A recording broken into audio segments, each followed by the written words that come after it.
Jama'a assalamu alaikum, barkanmu da wannan lokaci, sannunmu da sake saduwa a wannan tasha mai albarka wato Asirka TV.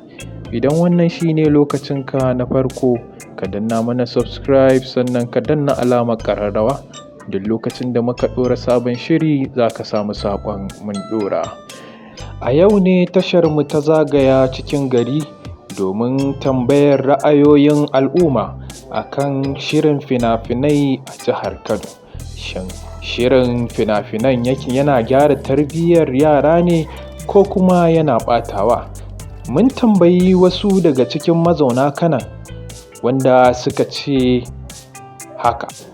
Sunana Sani Umar, kuma ni mazauni Kano ne, ina nan zaune a unguwar Hotoro. Gaskiya shirin fim babu wani abu da yake kawowa na ci gaba illa ɓata tarbiyyar yara wanda suke tasowa, musamman ma ƙannenmu. So a gaskiya ni dai ban ga wani alfanu na shirin fim da ake yi a jihar nan ba.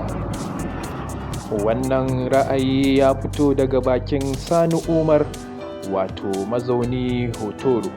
Bari mu ƙara leƙawa cikin garin mu lalubo wasu mu ji ra'ayinsu akan shirin fina-finan Hausa a jihar Kano. Shin shirin yana kawo ci gaba ko kuma na ƙasin haka? Shirin yana gyara tarbiyya ne ko kuma ɓata tarbiyya? Wallahi da kan na kalli fim a cikin Kano, wannan kalli America ko India, wallahi dai sun fiye mana albarka. To me ba a yi ma? Komai ana yi. Ta ma lallacewa take. Ga su Safara'u, su Momi Gombe, su duk gasu nan dai duk sun lallace a hakan fina-finan nan. To me za ka yi a fina-finan Hausa? Ai wannan kalli India ma. Wannan ma wani ra'ayi ne daga mazauni unguwa uku wanda ake man lakabi da Ramos. Duka a nan muka kawo ƙarshen shirin. Idan wannan shine lokacinka na farko zuwa wannan tasha mai albarka, ka danna mana subscribe sannan ka danna alamar ƙararrawa.